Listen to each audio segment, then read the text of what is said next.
Parler du condensateur plein. Alors, le condensateur plein est formé de deux plaques métalliques qui sont parallèles. On peut voir facilement que la capacité d'un tel condensateur va dépendre de la distance qu'il y a entre les conducteurs formant le condensateur. Ces plaques-là, on appelle ça les armatures du condensateur. Alors là, présentement, on a une certaine distance entre les armatures. On peut aller voir que la capacité dans cette situation est de 21,3 picofarad. Là, ce que je vais faire, je vais augmenter la distance entre les armatures et regardons ce qu'elle est la capacité.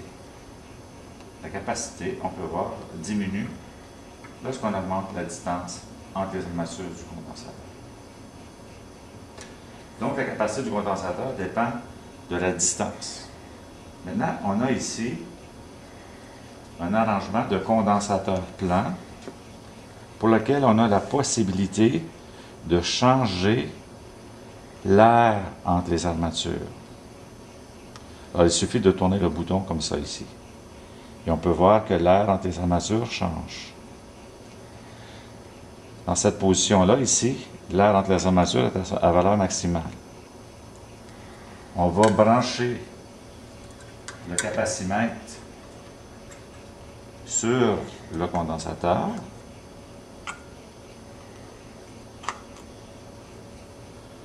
On peut voir présentement que la capacité est de 432 picofarad. Maintenant, on sait qu'en tournant le bouton, ici, l'air entre les armatures va diminuer. Si l'air entre les armatures diminue, on peut voir que la capacité diminue. Donc, si on résume, dans le cas d'un condensateur plein, on peut voir que la capacité dépend de la distance qu'il y a entre les armatures et dépend aussi de la surface entre les armatures.